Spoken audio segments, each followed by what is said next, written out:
All right, so I've been thinking a lot about networks, as you can tell from my recent posted content, and let's continue the discussion. Some very interesting things with concepts that are depicted as networks, and we'll just call this node of our network right here chair. And for this node, you have relationships.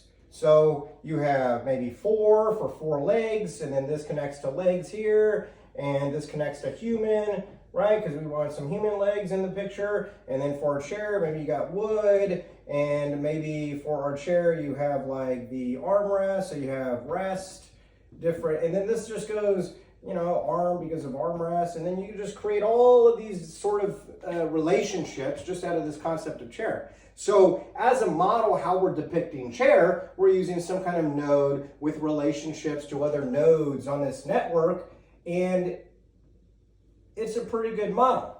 But let's add to it and see where it takes us.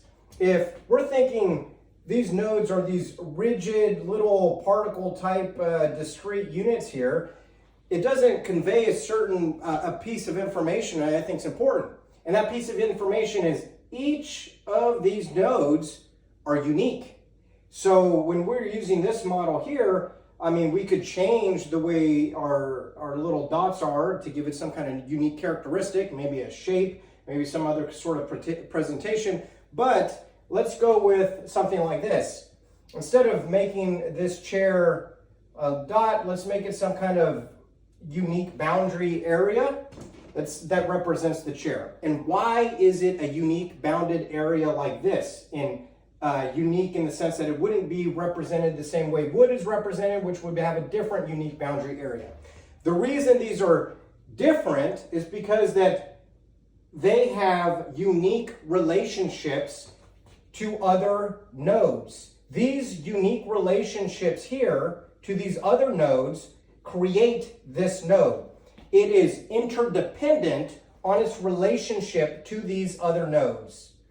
In order to understand a concept like chair, you can't understand it on its own. You actually understand it in relationship to the many very different concepts that are in your brain that you associate chair with. So as our model of networks grows and becomes a little bit more refined and accurate, we're kind of led towards something with a uniquely defined node feature that's related to other uniquely defined areas that represent in this model certain other concepts. But we're still missing something. We're in this upgrade to our model, we're saying that we have a finite number potentially of these unique associations and relationships, but in reality, it's probably more infinite. You have an infinite connections.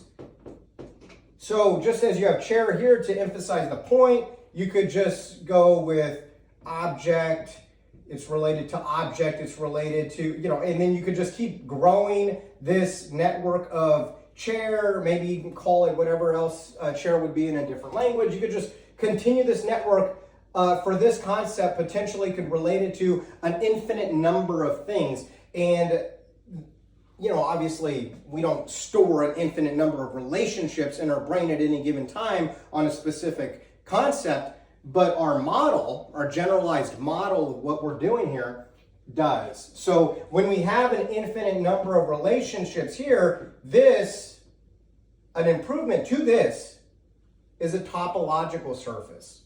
So representing the node on a topological surface, now what you're looking at is a region on this topological surface that has a unique contour layout, so to speak, that describes this unique region would describe a unique concept, and where you have other unique regions, these unique relationships on these unique regions create different relationships of other concepts.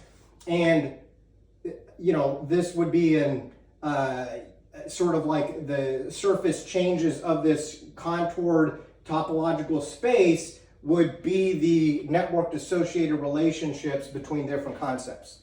So we can represent this as a network, and we can improve on this network to a topological surface as a proposed model to describing what we're talking about.